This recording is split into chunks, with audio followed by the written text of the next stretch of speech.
15절 말씀입니다. 창세기 4장 1절에서 15절 말씀.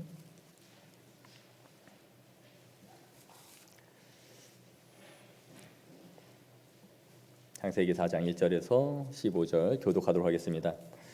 아담이 그의 아내 하와와 동침하매 하와가 임신하여 가인을 낳고 이르되 내가 여호와로 말미암아 등남하였다 하니라. 그가 또 가인의 아우 아벨을 낳았는데 아벨은 양치는 자였고 가인은 농사하는 자였더라. 세월이 지난 후에 가인은 땅의 소산으로 제물을 삼아 여호와께 드렸고 아벨은 자기도 양의 첫 새끼와 그 기름으로 드렸더니 여호와께서 아벨과 그의 제물은 받으셨으나 가인과 그의 제물은 받지 아니하신지라. 가인이 몹시 분하여 안색이 변하니 여호와께서 가인에게 이르시되 내가 분하여 함은 어찌 됨이며 안색이 변함은 어찌 됨이냐. 내가 선을 행하면 어찌 낯을 들지 못하겠느냐. 선을 행하지 아니하면 죄가 문에 엎드려 있느니라. 죄가 너를 원하나 너는 죄를 다스릴지니라. 가인이 그의 아우 아벨에게 말하고 그들이 들에 있을 때에 가인이 그의 아우 아벨을 쳐 죽이니라. 여호와께서 가인에게 이르시되 내 아우 아벨이 어디 있느냐. 그가 이르되 내가 알지 못하나이다. 내가 내 아우를 지키는 자니까. 이르시되 내가 무엇을 하였느냐. 내 아우의 핏소리가 땅에서부터 내게 호소하느니라. 땅이 그 입을 벌려 내 손에서부터 내 아우의 피를 받았은즉 내가 땅에서 저주를 받으리니. 내가 밭을 갈아도 땅이 다시는 그 효력을 내게 주지 아니할 것이요 너는 땅에서 피하며 유리하는 자가 되리라. 가인이 여호와께 아뢰되 내 죄벌이 지기가 너무 무거우니이다. 주께서 오늘 이 지면에서 나를 쫓아내시온즉 내가 주의 낯을 배웁지 못하리니 내가 땅에서 피하며 유리하는 자가 될지라. 무릇 나를 만나는 자마다 나를 죽이겠나이다. 함께 읽겠습니다. 여호와께서 그에게 이르시되 그렇지 아니하다. 가인을 죽이는 자는 벌을 7배나 받으리라 하시고 가인에게 표를 주사 그를 만나는 모든 사람에게서 죽임을 면하게 하시니라. 아멘. 양해 말씀 드리겠습니다. 지난주부터 우리 조명이 아직 복구가 안 돼서요. 주중에 AS를 받을 수 있을 것 같습니다. 좀 어두워도 불편하셔도 양해를 부탁드립니다. 우리 서로 옆 사람에게 잘 오셨습니다. 은혜 받고 가세요라고 인사 나누면 좋겠습니다. 잘 오셨습니다. 은혜 받고 가세요. 네, 반갑습니다. 날이 많이 추운데 빨리 봄이 오면 좋겠습니다. 많이 움츠러들죠. 저희 어머니가 그 여자들이 하기 싫은 청소 중에 하나가 화장실 청소 아닌가요? 가끔 어릴 때는 저도 화장실 청소를 많이 했었는데 요즘에는 좀 안 해요. 아내가 안 시켜서 뭐 시키는 경우는 거의 없는데 아무튼 요즘에 그 각 목장별로 이렇게 청소 구역을 가지고 너무 열심히 해주셔서 참 감사합니다. 어머니가 화장실 청소를 하면 이래요. 야, 화장실 엄마가 엄청 깨끗이 닦아놨다. 저 변기에다 밥 비벼 먹어도 되겠다. 이래. 제가 그 얘기를 듣고 아무리 깨끗해도 무슨 엄마 비유를 그 변기에다가 밥을 비벼 먹어도 될 만하다고 저렇게 말을 하나. 속이 물렁거리잖아요. 근데 요즘 화장실 청소하고 가시면 그런 생각이 들어요. 와, 밥 비벼 먹어도 되겠다. 너무 깨끗이 수고하고 계시고 또 본당도 이렇게 남으셔서 주일 다 가고 나시면 청소하시고 계셔서 참 감사하고 제가 늘 기도하고 있습니다. 주의 몸된 교회를 잘 섬겨주시는 것에 대해서 감사하고 하나님께서 계속 그 영광을 받으시기를 소망합니다. 오늘 이 말씀을 보려고 하는데요. 참 오늘날 이 수많은 뉴스들을 보면 기괴하고 엽기적인 사건들이 너무나 많아요. 그 중에서도 우리에게 큰 충격을 주는 그런 사건이 살인인데 그 살인 중에서도 근친살해 이런 사건들은 참 충격을 많이 줍니다. 나를 낳아준 부모, 나와 함께 자라난 형제 자매를 돈이나 원한 관계로 인해서 그 근친을 살해하는 일들은 정말 끔찍하고 사회의 지탄을 받는 그런 행위죠. 그런데 오늘 본문에 이 근친 살해 사건이 살인 사건이 오늘 벌어지고 있는 것을 보게 됩니다. 이 사건의 경위는 이렇습니다. 에덴에서 쫓겨난 아담과 하와가 동침하여 가인과 아벨을 낳았어요. 가인은 농사를 지었고 아벨은 양을 쳤습니다. 목동이 된 거죠. 세월이 지난 다음에 두 사람은 여호와께 자신이 거둔 소산을 가지고 하나님 앞에 제물을 드렸어요. 아마 이것이 자신들이 이 일을 시작한 후에 첫 번째로 드린 그 소산물이 아니었는가 생각이 됩니다. 수확물을 가지고 하나님 앞에 드리는 거죠. 가인은 농부였기 때문에 자신의 수확물로 하나님 앞에 올려드렸고, 아벨은 자신의 제물인 양으로 하나님 앞에 제사를 올려드렸습니다. 그런데 하나님께서 아벨과 그의 제물은 받으셨지만 가인과 그의 제물은 받지 않으셨어요. 자신의 제물이 받아지지 않았다라는 것을 안 가인이 몹시 분개하고 화가 나서 아벨을 죽인 것이죠. 이렇게 하여 인류 최초의 살인 사건이 벌어진 것입니다. 그것도 근친 살인이 일어난 것이죠. 먼저 우리는 이 사건이 일어나게 된 발단의 계기가 된 이 제사의 문제를 한번 생각해 봐야 돼요. 왜 하나님께서는 가인의 제사를 받지 않으셨는가 하는 것이죠. 어떤 학자들은 하나님이 받으시는 제사는 피의 제사여야 되는데 가인이 드린 제물은 수확물을 가지고, 자신의 재배한 수확물을 가지고 하나님 앞에 드렸기 때문에 하나님이 이것을 받지 않으셨다라고 보곤 해요. 그러나 이것은 좀 맞지 않은 것 같아요. 왜냐하면 아담도 경작하고 기경하라라고 하셔서 농사를 지었을 것이고 그걸 하나님 앞에 드렸을 것입니다.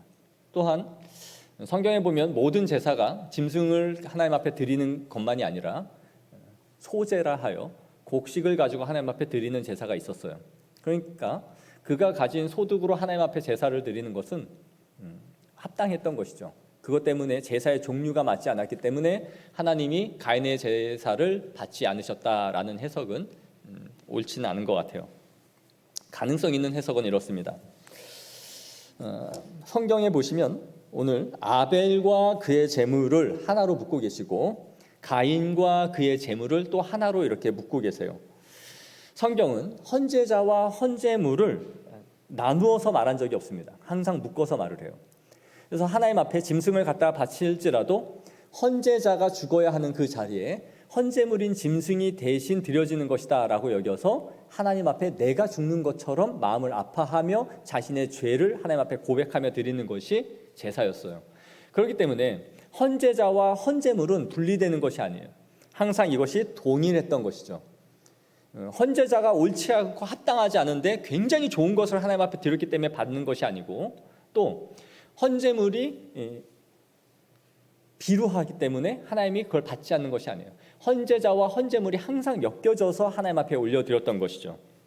그런데 오늘 본문에 의하면 가인은 단지 땅의 소산으로 제물을 드렸다라고 이렇게 말하고 있는데 반해서 아벨은 양의 첫 새끼와 그 기름이라고 기록되어져 있어요.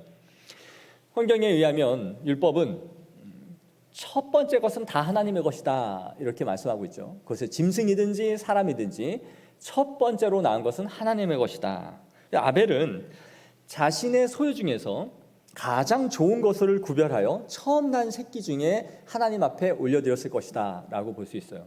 그런데 가인은 대수롭지 않게 자신의 얻은 수확물 중에서 일부를 그냥 하나님 앞에 드리지 않았을까라고 생각이 듭니다. 그러니까 아벨은 가장 좋은 것을 하나님 앞에 올려드렸고 그것도 첫 새끼로 하나님 앞에 올려드렸고, 가인은 대수롭지 않게 내가 얻은 수확물 중에 일부를 그냥 떼다가 하나님 앞에 드린 것이죠. 본문이 우리에게 모든 것을 다 설명해 주고 있지는 않지만 분명히 하나님만이 아시는 그 중심 가운데 가인은 합당하지 않은 제사를 드렸고 아벨은 하나님이 기뻐하시는 제사를 올려드렸다라는 것을 우리는 생각해 볼 수 있는 것이죠. 히브리서 11장 4절에 보시면 이렇게 말하고 있어요. 믿음으로 아벨은 가인보다 더 나은 제사를 하나님께 드림으로 의로운 자라 하시는 증거를 얻었으니, 믿음으로 하나님 앞에 아벨이 더 나은 제사를 드렸다라고 히브리 기자가 말해주고 있는 것이죠. 분명 아벨은 하나님이 받으실 만한 온전한 제사를 하나님 앞에 드렸던 것입니다. 우리는 이것을 통해서 무엇을 알 수 있느냐 하면, 우리가 이 자리에 동일한 장소에서 동일한 시간에 예배를 드린다 할지라도 누군가의 제사는 하나님 앞에 연락이 되고 받아들여지며 누군가의 제사는 하나님께 내쳐질 수 있다라는 것을 생각해 볼 수 있는 것입니다. 누군가는 하나님이 기뻐 받으시는 예배이지만 누군가의 예배는 하나님이 물리치시는 예배가 되는 거예요. 그래서 바울은 로마서 12장 1절에 그러므로 형제들아 내가 하나님의 모든 자비하심으로 너희를 권하노니 너희 몸을 하나님이 기뻐하시는 거룩한 산 제물로 드리라. 이것이 너희의 드릴 영적 예배니라. 이렇게 말씀하죠. 바울은 구약의 이미지를 그대로 가지고 와서 구약의 백성들이 가장 좋은 짐승으로 하나님 앞에 올려드렸던 것처럼 신약에 있는 하나님의 백성들은 이제 너희의 몸과 마음이 하나님께 드리는 산 제물이 되는 것이다. 하나님 앞에 각을 띄우고 가죽을 벗겨 온전히 태워드리는 것처럼 너희가 이제는 산 제물이 되어 하나님 앞에 올려드리는 것이다 라고 말하는 거예요. 이것이 너희가 하나님 앞에 드릴 영적인 예배다. 구약에서 올려드린 제사의 개념이 이제는 우리의 몸과 마음으로 하나님 앞에 올려드리는 예배로서 영적인 예배를 말해주고 있는 것이죠. 우리가 이곳에서 예배를 다 같이 드렸는데 내 예배가 하나님 앞에 받아들여지지 않고 있다면 이것은 얼마나 슬픈 일일까요? 동일하게 이 자리에 나와 있음에도 불구하고 누군가의 예배는 하나님이 받으시고 누군가의 예배는 물리치셨다면 이것은 얼마나 애통할 만한 일인지를 생각해 봐야 되는 것이죠. 우리가 드리는 헌금도 마찬가지입니다. 우리는 몸과 마음을 하나님 앞에 구별해서 드리는 것이에요. 고등부 사역을 할 때 예배 시간마다 지각을 하는 아이가 있고요. 또 상습적으로 자는 아이들이 있었어요. 누군가는 그 아이들을 보면서 와준 것만으로도 고맙다 그렇게 생각하는 분들이 있었는지는 모르지만 저는 사역자로서 이 아이들이 잠으로 또 예배를 지각하며 오는 것에 대해서 절대로 그냥 간과해서는 안 된다라고 생각했어요. 왜냐하면 하나님이 받으시지 않는 예배라면 그것은 온 것이나 오지 않은 것이나 별반 차이가 없는 것이기 때문에 그렇죠. 어쩌다가 아이가 피곤하고 학교 생활과 학원 생활에 지쳐서 잠을 졸는다는 것은 누구라도 그럴 수 있는 것이죠. 그러나 그것이 매주 상습적으로 수개월간 지속되고 있다는 것은 그 아이의 영적인 상태에 분명 문제가 왔다라는 것을 의미하는 거예요. 저는 그 아이를 항상 데려다가 면담을 했죠. 뭐 했니 어제? 무슨 일 있었니? 물으면 10중 8구는 다 만화책 보고 인터넷하고 게임하다가 새벽 4시, 5시에 잠을 자는 일이 태반이에요. 제가 아이들에게 가르쳤던 것은 토요일날 일찍 자고 최상의 컨디션으로 와야 된다. 그것이 준비된 예배다. 네 멋대로 방만하게 시간을 보내고 하고 싶은 거 다 하고 평일날 못한 거 토요일날 다 몰아치게 하고 그러다가 예배를 드리는 것은 하나님 앞에 준비된 예배가 될 수 없는 것이다. 최고의 몸 상태와 최고의 마음 상태를 만들려고 하라라는 것이었어요. 이 시간 와 있다고 예배가 되는 것이 아니기 때문인 것이죠. 그래도 아이들이 6개월, 3개월 후에는 다 변화됐습니다. 정말 다 변화됐어요. 시험에 갈 때에도 학원 수업을 포기하면서도 왔어요. 아이들이 영혼의 반응을 해요. 그러면서 선생님 저 오늘 시험이었는데 내일 학원 가야 돼. 시험이라 학원 가야 되는데 오늘 예배 왔어요. 바뀌어요. 우리는 자신의 몸과 마음을 이렇게 거룩한 산 제물이 되도록 준비해야 되는 것이에요. 헌금도 마찬가지죠. 대충 돈이 액수가 같다 하여 뒤적뒤적 거려서 하나님 앞에 드리는 게 아니에요. 저는 어릴 때 항상 한 달치의 헌금을 첫 주에 준비를 했어요. 내가 작정한 주정 헌금의 액수를 한 달치를 준비했다가 하나님 앞에 갖고 왔어요. 요즘은 토요일 날 은행이 업무를 하지 않지만 예전에는 토요일도 다 문을 열었죠. 중고등학교 때 학교 갔다 오면 자전거를 타고 은행에 갔어요. 그래서 신권을 항상 바꿨어요. 신권을 바꿔서 한 달치를 갖고 있다가 매주 냈어요. 신권을 바꾸지 못하면 온 동네 슈퍼마켓을 다 돌아다녔어요. 바꿔서 가장 새 돈을 냈어요. 어쩌다가 새 돈이 들어오면 써야 할 일이 있음에도 불구하고 안 쓰고 집까지 갖고 와서 헌금으로 바꿔놨어요. 그리고 좋지 않은 돈을 쓰고 그걸 일주일 내내 업데이트를 했어요. 그렇게 해서 가장 좋은 돈으로 하나님 앞에 드렸던 거예요. 중고등학교 때 뭐 하나님 앞에 헌금을 드렸으면 얼마나 드렸겠어요.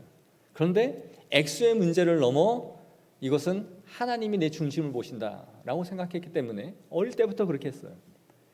행여나 못 바꿔서 좋지 않은 너덜너덜한 헌금을 드릴 때는 하나님 앞에 아주 죄송스러운 마음을 갖고 있었어요. 그것이 마치 내 준비된 마음의 상태인 것처럼 생각했어요. 우리가 이렇게 하나님 앞에 드려야 되는 것이죠. 누군가의 예배는 가인의 제사와 같이 여겨지고 누군가는 아벨의 제사처럼 하나님이 기뻐 받으실 수 있는 것입니다. 저는 우리가 항상 준비된 예배로 하나님 앞에 온전한 예배를 드리기를 원해요. 우리의 몸이 거룩한 산 제물이 되어야 된다는 것을 이 본문이 우리에게 가르쳐주고 있는 것이죠. 어쨌든 가인은 자신의 제사가 하나님 앞에 받아들여지지 않았다는 것 때문에 몹시 분개했고 안색이 변하여 일그러집니다. 그 안에는 시기와 질투가 가득하였어요. 하나님이 그의 마음에 살기가 있다라는 것을 아시고 가인에게 이렇게 말씀하세요. 6절 7절에 네가 분하여 함은 어찌 됨이며 안색이 변함은 어찌 됨이냐. 네가 선을 행하면 어찌 낯을 들지 못하겠느냐. 선을 행하지 아니하면 죄가 문에 엎드려 있느니라. 죄가 너를 원하나 너는 죄를 다스릴지니라. 시기와 질투로 분노로 차오르고 가인을 죽이고 아담을 죽이고자 아벨을 죽이고자 하는 이 가인의 마음을 아시고 하나님께서 미리 경고하신 것이죠. 너의 마음을 돌이켜라. 너의 마음이 죄로 인해 물들지 않도록 네 마음을 지키라 라고 말한 것이죠. 죄가 너를 집어삼키려고 너를 노리고 있지만 너는 그 죄를 다스려야 된다 경고하셨어요. 이것은 죄를 우리가 피할 수 있다는 것을 말해주죠. 우리는 무엇이든 잘못하고 나서 어쩔 수 없었다. 내 눈에 뭐가 씌인 것 같았다. 나도 모르는 무언가 때문에 내가 한 것처럼 항상 외부적으로 그 탓을 돌려버립니다. 극악무도한 죄를 짓고도 자신의 이성 밖에서 무언가가 일어난 것처럼 말을 하죠. 그러나 본문은 죄를 우리가 다스려야 한다라는 것을 말해주고 있어요. 죄는 우리가 선택하는 것이다. 윤리적으로 도덕적으로 우리가 그것을 선택하고 있는 거예요. 결국 가인은 자신의 죄를 다스리지 못하고 실행에 옮기죠. 아무도 보지 않는 들의 아벨이 있을 때에 그를 쳐 죽입니다. 들에 있을 때 죽였다라는 것은 그가 도움의 소리를 외쳐도 아무도 들을 수 없는 최적의 장소를 골랐다는 거예요. 그리고 기회를 엿보았다는 것이죠. 이것은 가인이 아벨을 죽일 계획을 하고 있었다라는 것이에요. 그리고 그것을 실행에 옮긴 것이죠. 하나님은 가인에게 나타나셔서 묻습니다. 네 아우 아벨이 어디 있느냐? 아담이 범죄하였을 때에 아담에게 나타나셔서 아담아 네가 어디 있느냐라고 물으셨던 것처럼 하나님은 가인에게 내 아우 아벨이 어디 있느냐라고 물으세요. 하나님이 모르셔서 묻는 것이 아님에도 가인은 뻔뻔스럽게 이렇게 대답하죠. 내가 알지 못하나이다. 왜 그걸 나한테 물으세요? 내가 그걸 어떻게 합니까? 라고 하나님 앞에 대묻고 있어요. 그러면서 당돌하게 이렇게 말해요. 내가 내 아우를 지키는 자입니까? 왜 그를 나한테 찾습니까? 가인은 철저하게 모르쇠로 일관하며 거짓말을 합니다. 하나님은 또다시 물으세요. 네가 뭘 하였느냐? 네가 대체 뭘 했느냐? 라고 물으세요. 가인은 하나님이 모든 것을 알고 계시지만 그에게 계속 묻습니다. 네가 스스로 고백하고 나에게 회개하라는 것을 촉구하고 하듯이 계속해서 물으세요. 네 동생이 어디 있느냐? 네가 뭘 하였느냐? 말하라는 것이죠. 네 입으로 네 죄를 고백하고 시인해라. 그러나 가인은 끝까지 회피합니다. 우리는 여기서 아담으로부터 이 시작된 죄가 얼마나 뿌리가 깊고 파급력이 깊은지를 여기서 보게 돼요. 하나님이 아담에게 나타나셔서 아담에게 물었을 때에 아담은 진실을 말하지는 않았지만 거짓말은 하진 않았습니다. 하나님의 질문에 내가 벗었으므로 두려워하여 숨었나이다 라고 회피하여 말을 했지만 거짓말은 하지 않았어요. 그런데 가인은 대놓고 거짓말로 일관합니다. 모릅니다. 그리고 하나님 앞에 따지고 덤벼요. 회개하기는커녕 하나님, 내가 내 동생을 지키는 자입니까? 내 동생이 안 보이는 걸 왜 나한테 묻습니까? 라고 덤비고 있어요. 아담은 이 여자 때문에 내가 먹었습니다 라고 핑계를 댔을 망정, 가인은 이 여자에 대한 아담의 피해의식으로 끝난 것이 아니라 가인은 내 재물이 받아들여지지 않았다는 이 피해의식에 의해서 사람을 죽여버려요. 훨씬 더 극악한 상황으로 죄가 퍼져가고 있다는 것을 보여주고 있는 것이죠. 아담으로부터 시작된 이 죄가 그의 후손으로 갈수록 점점 더 심각한 상황으로 들어가고 있는 것이죠. 오늘날에도 받아들여질 수 없는 이 살인, 그것도 더 심한 근친살인이 아담이 지난 많은 후손들에 의해서 나중에 일어난 것이 아니라 아담의 직계 바로 다음 때에서 일어났던 거예요.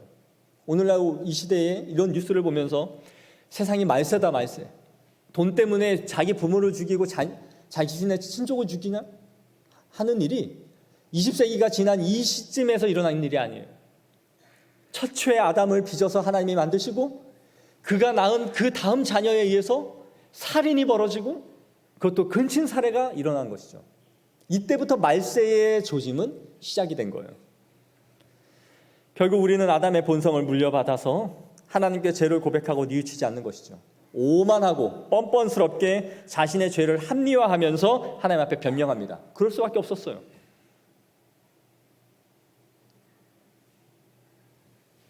하나님은 자신의 죄를 뉘우치고 고백하지 않는 이 가인에게 직접 말씀하세요. 네 아우의 핏소리가 땅에서부터 내게 호소하느니라.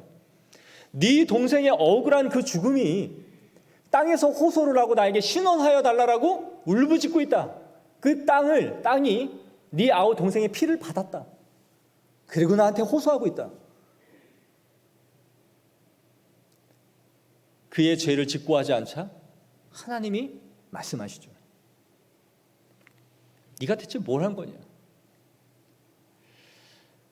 하나님은 아담과 하와 뱀에게 저주를 하신 것처럼 이제 이 가인에게 저주를 선포하십니다. 첫째, 땅이 그 입을 벌려 내 손에서 내 아우의 피를 받았은즉 땅이 저주를 받을 것이다. 그러므로 이제 네가 밭을 갈아도 땅이 다시는 그 효력을 네게 주지 아니할 것이다. 어떻습니까? 죄의 저주의 깊이가 한층 더해가죠. 아담이 죄를 범했을 때 땅에 엉겅퀴와 가시덤불이 나왔습니다. 그런데 가인이 죄를 범한 이후에 땅이 저주를 받아서 네가 이제 수고하고 땀을 흘려도 그만한 결실을 땅이 너에겐 주지 않을 것이다. 평생 땀을 흘리고 수고하여야 네가 소산을 얻을 것이다 라고 아담에게 말했는데, 가인의 이 죄로 인하여 땅이 저주를 받아서 네가 땀 흘리고 수고해도 이제는 소산을 너에게 주지 않는다 라고 말씀하시죠. 둘째, 너는 땅에서 피하며 유리하는 자가 될 것이다. 아담이 죄를 범하였을 때 에덴 동산에서 떠나 쫓겨나는 처지가 되었는데, 이제는 가인은 어떻습니까?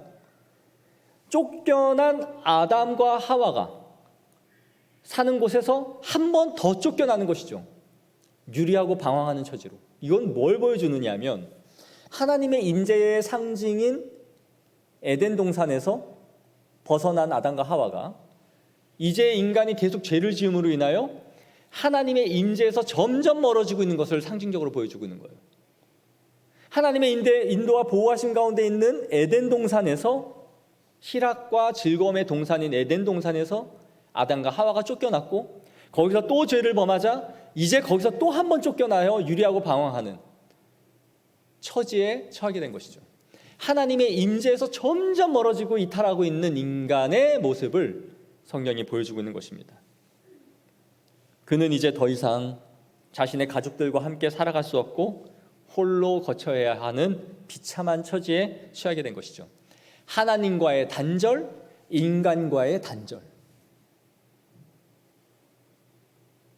홀로 독처하는 것이 좋지 아니하였다라고 말씀하신 그 하나님께서 홀로 독처해야 하는 처지로 그를 유리와 방황의 자리로 보내버리시는 것이죠. 저는 오늘 본문을 사실 점입가경이라고 짓고 싶었어요. 갈수록 사태가 점점 심각한 상태로 되어져가는 이 인류의 모습을, 이 심각한 죄의 깊이를 성경이 보여주고 있는 것이죠.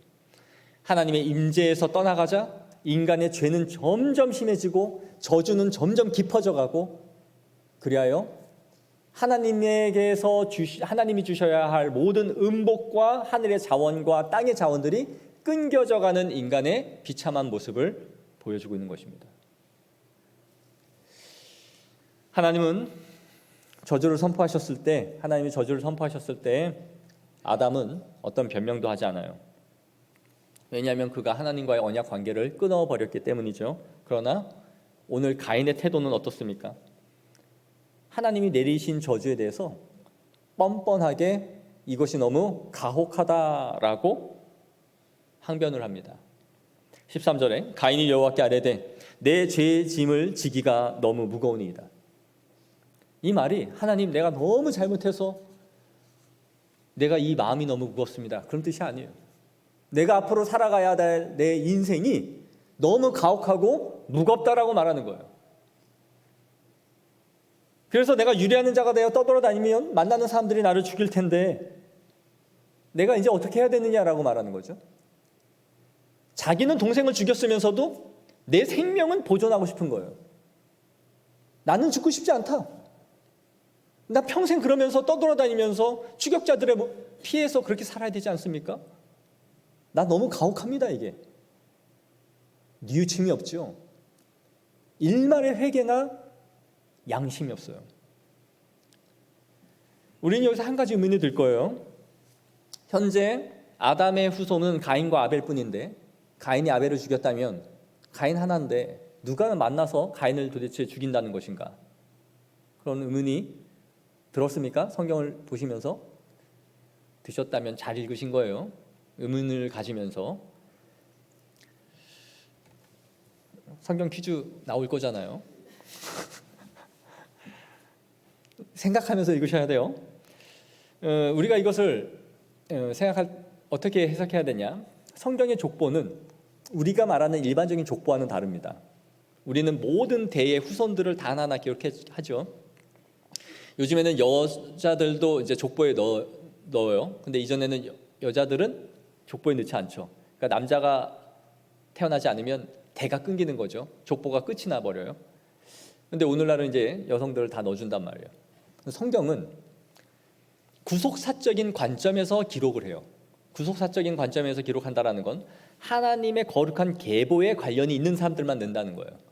그러니까 한 대 한 대 모든 사람을 집어넣는 것이 아니라 어떤 대는 빼버리고 어떤 경우는 필요하면 2명도 집어넣어요. 그리고 여자라 할지라도 라합과 같이 필요한 구속사의 하나님의 후손으로서 예수님의 계보를 이어가는 사람들은 집어넣는 거죠. 그러니까 성경의 족보를 가지고 연대를 계산해서 추정하는 것은 잘못된 방식이에요. 누군가는 들어가고 누군가는 빠지기 때문이죠. 그러니까 오늘 본문도 아마 아담의 후손은 더 많이 있었을 것이다 라고 볼 수 있는 거예요. 그러나 저는 설사 가인 외의 아들이 현재 없는 상태라 할지라도 이 시대 때는 수백 년을 지금 살고 있는 시대이기 때문에 이후에 태어날 자녀들이 후손들에 의해서 죽임을 당할 수 있는 거예요. 당시에는 모두 부족, 가족 중심으로 살았는데 누군가가 유리하고 방황한다는 것은 이유가 있는 것이죠. 그리고 이 얘기는 분명히 후손들에게 전해졌을 거예요. 아, 우리의 조상인 누구를 죽인 사람이구나. 그래서 피해 보복이 일어날 수 있는 것이죠. 그러니까 지금 당장에 가인이 죽지 않는다 할지라도 후손들이 얼마나 많이 낳겠어요. 수백 년을 살면서 이후에라도 내 생명이 10년 몇십 년 후에 죽임을 당할 수 있다는 것을 본인이 의식을 했겠죠. 그러니까 지금 당장 없건 있건 가인의 이러한 자신의 죽음에 대한 공포는 있을 수 있을 것이다 라고 우리는 추정해 볼 수 있는 것입니다. 어쨌든 가인은 하나님과 분리되어져 있는 자신의 상태를 두려워하는 것이 아니라 내가 죽는 것이 두려운 거예요. 누군가에 의해서 내가 죽임을 당하는 것이 두려운 것이지 내가 하나님께 죄를 범했고 해서는 안 될 행위를 한 것에 대해서 뉘우치지 않습니다. 이 가인의 행위는 얼마나 파렴치합니까? 그러나 이러한 모습이 오늘날 이 시대 가운데 편만해 있어요. 사람을 극악무도하게 죽인 그 인간들의 보면 자신은 남을 죽여놓고 법정에서는 사형을 언도받는 것이 두려워서 온갖 핑계를 일삼죠. 술 먹어서 그랬습니다. 저는 정신질환이 있습니다. 정신병력이 있습니다. 이런 소리를 하면서 남은 무자비하게 죽여놓고 자신은 죽고 싶지 않은 거예요.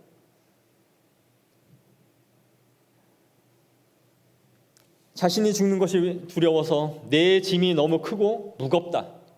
이건 너무 가혹하다. 마땅히 받은 판결에 대해서 그냥 받아들이는 사람이 없어요. 2심, 3심 항소하면서 계속해서 자신의 죄값을 줄이려고 하죠. 남은 죽여놓고도 사형 선고를 받고 싶지 않은 인간의 악한 행위들이 보여지는 것이죠. 이 세상은 점점 죄악이 심해져가고 죄의 수위는 높아져가고 있음에도 불구하고 그 사람들의 태도는 너무 뻔뻔스럽고 뉘우침이 없습니다. 왜 죽였습니까? 그냥 죽이고 싶었습니다. 도대체 아이가 당신에게 뭘 잘못했기에 이 아이를 죽였습니까? 호기심에 죽였습니다. 피를 보면 희열이 느껴져서요. 정말 담을 수 없는 참담한 일들이 벌어지잖아요. 인간으로서 어떻게 탈을 쓰고 저런 일이 벌어질 수 있나? 죽이고 싶어서 그냥 사람을 죽였다니요. 피를 보면 즐거워서 죽였다니요.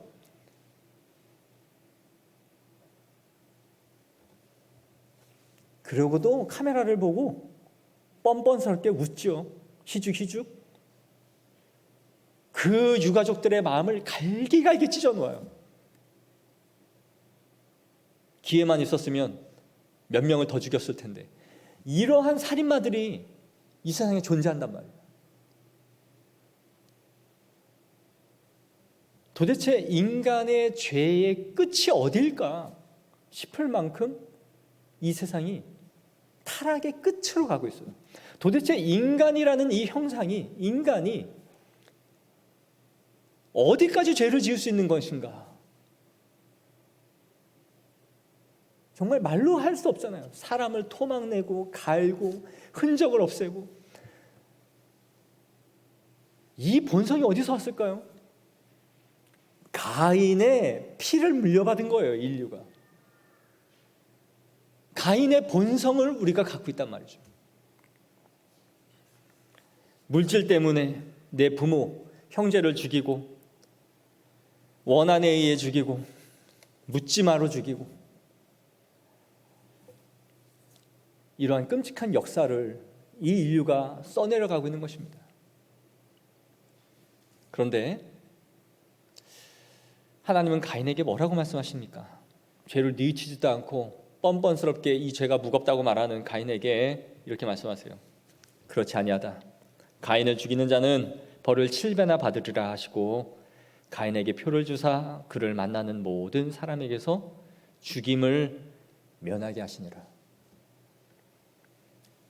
너를 죽이지 못하도록 내가 보호하겠다. 피의 보복이 계속 이어지지 않도록 지키겠다. 이 땅을 내가 보호하겠다라는 것이죠. 우리는 그 표가 무슨 표였을까 궁금해하지만 성경은 그것에 대해서 말해주지 않기 때문에 우리는 알 수 없습니다. 어떤 학자는 머리에 어떤 상징물을 주었을 것이다. 누군가는 얼굴에 무언가의 문신을 새겨준 것이 아니겠는가 하지만 그건 다 추측일 뿐, 그러나 누구라도 봤을 때 가인을 하나님이 보호하고 있다라는 것을 알 수 있도록 해주신 것이죠. 하지만 우리가 유추해 볼 수 있는 것은 아담과 하와가 죄를 범하고 에덴 동산에서 쫓겨갈 때에 하나님이 그들을 그냥 돌려보내지 아니하시고 뭐를 주세요? 가죽옷을 입혀주시죠. 그것은 하나님께서 너희가 죄를 범하였지만 내가 너희를 끝까지 보호하고 지키고 있다는 것을 보여주신 하나님의 은혜의 상징이었던 거예요. 마찬가지로 가인이 그의 형제를 죽이고 유리하고 방황하는 처지에 처해진 것은 맞지만 하나님께서 그를 죽음으로 몰아가게 하신 것이 아니라 그에게 표를 주셔서 그를 보호하고 계신 거예요. 가인이 하나님의 임재로부터 멀어진 것은 맞지만 하나님이 그를 보존하고 계신 것이죠. 성경에서 보여주는 하나님의 은혜와 사랑과 용서는 이런 것입니다. 하나님의 형상인 인간이 하나님의 자리를 빼앗고 싶어서 하나님의 등에 칼을 꽂고 선악과를 먹는 더러운 행위를 했지만 그에게 다시 용서의 기회를 주시죠. 여자의 후손을 통한 구원의 기회를 주세요. 하나님의 형상인 인간이 자신 하나님의 형상을 죽이는 행위를 했지만 하나님은 그것으로 끝을 내는 것이 아니라 가인에게 표를 주셔서 그를 또 한 번 보호하시고 기회를 주시는 거예요. 사랑하는 성도 여러분, 말씀을 맺길 원합니다. 이 시대는 자신의 죄를 생각하지 않고 뉘우치지 않아요. 처벌을 받는 것에 대해서 억울해합니다. 내가 예수 안 믿었다고 지옥에 가야 되냐? 다 착하냐? 다 선하냐? 내가 예수 안 믿었다는 그 이유 하나만으로 지옥에 가야 돼? 라고 항변을 해요. 주님, 내가 죄인입니다. 저를 용서하여 주옵소서.